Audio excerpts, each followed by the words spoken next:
when you are disturbed, when something is destroying your peace, you must move on. Meron pong isang kwento tungkol sa dalawang magkaibigan na palaka. Sila po ay naglalakbay sa isang gubat. Nakarating po sila sa isang bukid, sa isang farm. At sa kakalundag po nila, sila po ay nahulog sa isang balde. Punong-puno po ng gatas ng kalabaw.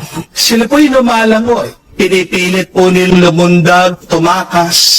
Pero dahil po napakalalim, napakalaki ng balde, ng timba, wala po sila magawa. Kaya isa po sa mga palaka, sumuko na lang. Tumigil po siya sa paglalangoy. Siya ay lumubog at nalunod. Yung isang palaka, hindi po sumuko. Nagpatuloy po siya, pumapadyak, lumalangoy. Alam niyo po kung ano nangyari? Lumapot yung gatas. At dahil medyo tumigas na yung gatas, nakaahon yung palaka, nakatalon siya at nakalaya siya. Napakaganda po ang sabi ng pangalawang pagbasa. Galing sa sulat sa mga Hebreo. Persevere in running the race that lies before you. Ang buhay po natin ay hindi marathon. Ito po ay fun run. Hindi naman mahalaga kung sinong unang makatapos. Ang mas mahalaga ay makatapos ka.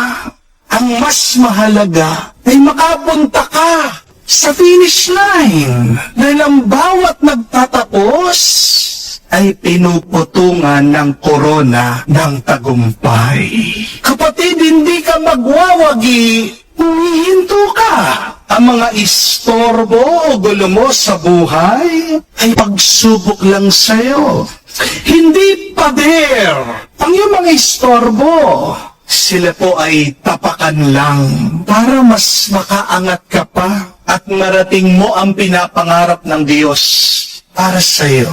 Minsan nagpapadala ng distraction ang Diyos sa atin para ihiwalay lang yung mga tapat sa mga hindi. Tandaan niyo po ang sikreto ng tagumpay, ang magpatuloy kahit na mahirap. That is the secret of success. To continue even if it is becoming hard and difficult.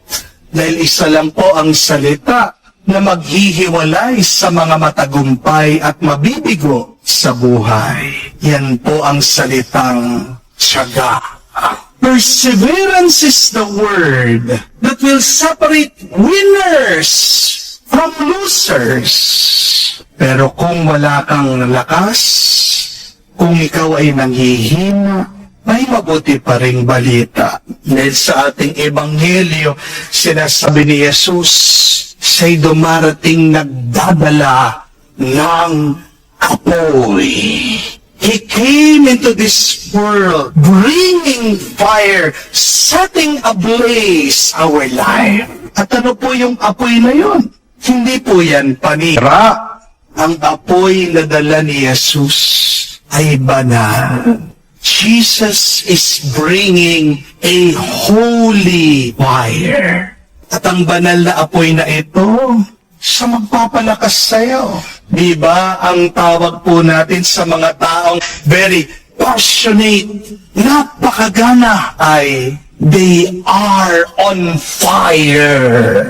Kaya nga pag nag-aalab ang puso mo, diba, doon ka basigasig, sabik, napakalakas mo at makakayanan mo ang lahat ng pagsubok. Kaya nga, ano pong naninira sa focus mo? Magpatuloy ka lang kapatid at maniwala ka, bibigyan ka ng apoy at ng liwanag ng Panginoon.